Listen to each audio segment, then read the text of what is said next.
I want to introduce my friend, amazing ally, and chair of the state party, Shad Murib.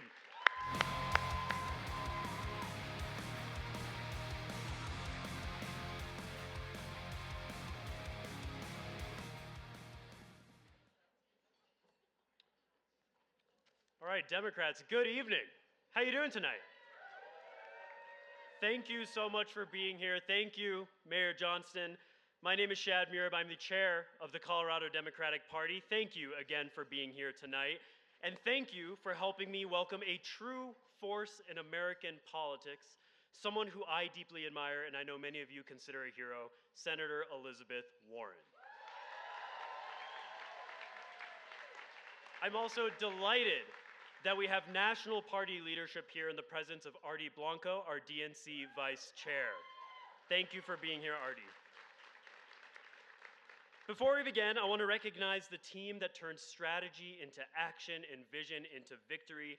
Our state party officers, Indira Dugarala, my first vice chair, Scott Mangino, our second vice chair, Josh Trupin, who does two jobs, secretary and rules chair, Andy Yaste, our treasurer, Sasha Davis, our credentials chair, and Jennifer Hancock, our brand new platform chair.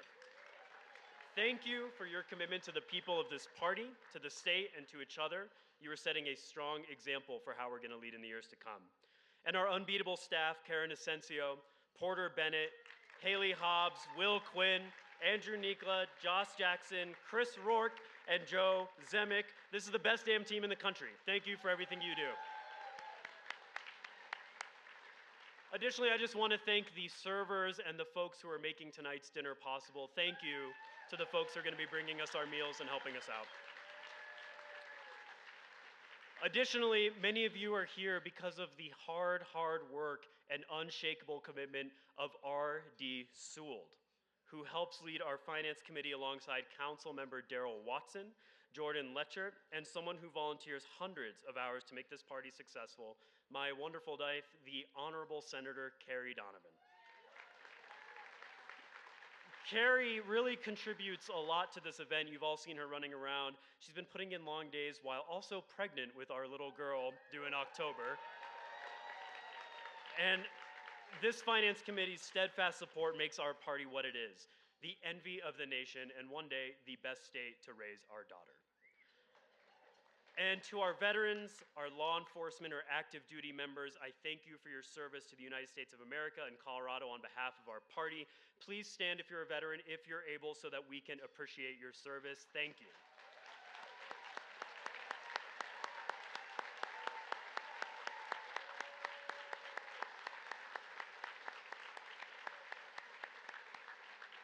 And finally, someone who never asked for recognition but has shaped this party more than most know for decades.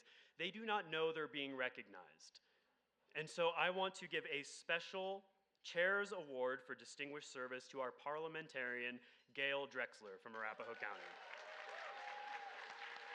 Gail, we are honored to present you with this award for distinguished service for your tireless dedication to our party and leading chairs before me to victory and to success. So please join me in really, Gail's served decades, giving her the appreciation she deserves. Gail Drexler.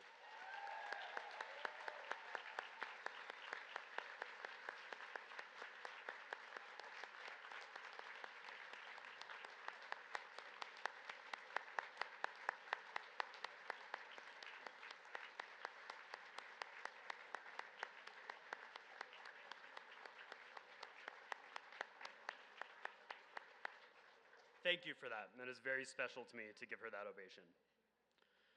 Now, friends, what a moment we find ourselves in, right? 5 months ago, Donald Trump returned to the White House. Boo is right. Republicans took back Congress. And let's be honest, many of us have woken up since then with the weight of history upon us. We are living through a season of despair and fear.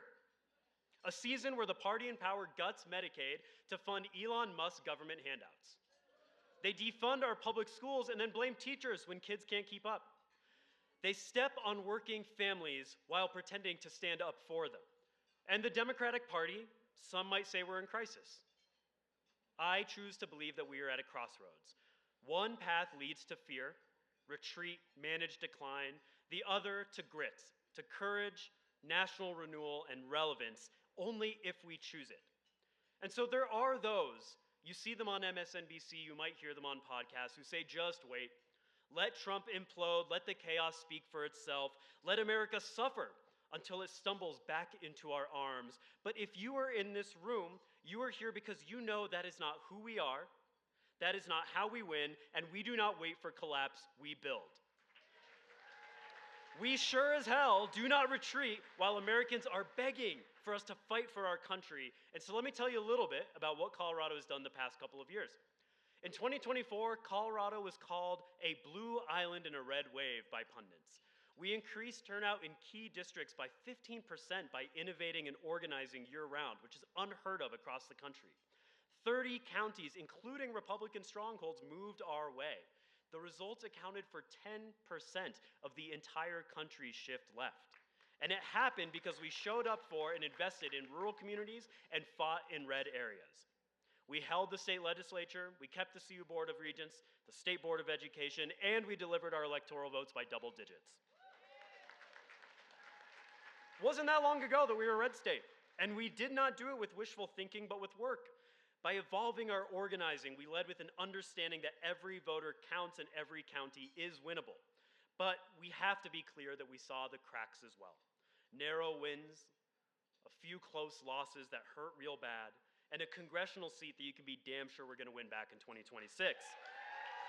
But we do not make excuses, we plan. And as Senator Warren says, we have a plan.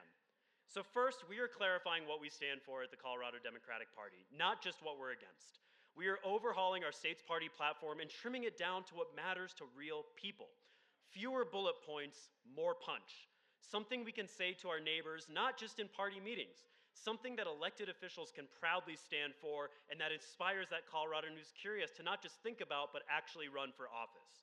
We are not shying away from the word Democrat anymore. We are embracing it and making it mean something again. Second, we're modernizing how we organize. With our new Stronger Colorado campaign, we're mixing old school organizing and new school tech with cutting edge tactics to meet people where they scroll. That means action tools in your pocket. It means the school pickup line, your local dive bar, the comments section, the group chat, the hot yoga studio, all becomes your own personal field office. Our campaign will reward volunteers with monthly prizes and big quarterly and annual state party grants to build long-term infrastructure and bolster our local county parties for years to come. We're building a party infrastructure that rewards hustle and feels like something you want to be a part of, because when it feels good to participate, people want to be on that winning team. And that is how we bring in a new generation of young people into the party with fun, creativity, acknowledgement, and meaningful action right at their fingertips and a platform made for them. And third, we're nationalizing Colorado's success.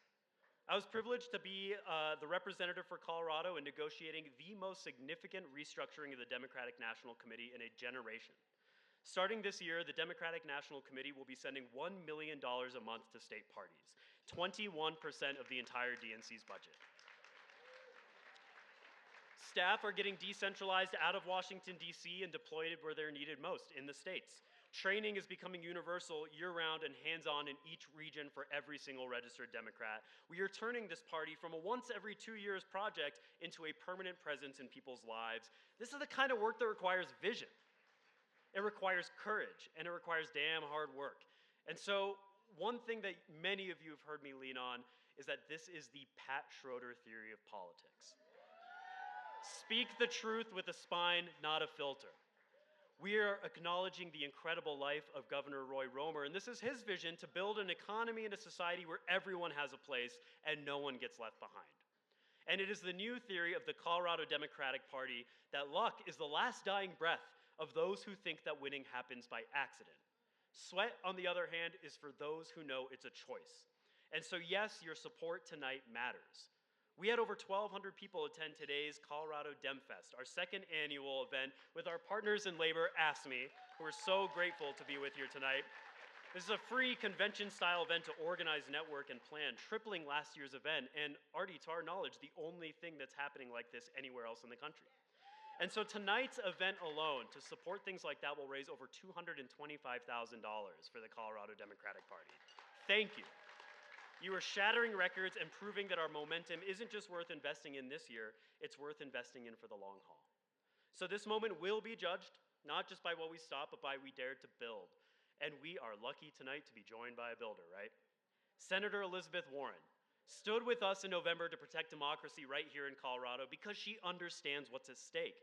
She stood arm in arm with Colorado Democrats to take on the billionaires trying to undermine Colorado's democracy with harmful ballot initiatives. She knows how important it is to keep Colorado, that blue island in a red wave, and the envy of the nation for us, but because it matters to other states who are looking to us for leadership.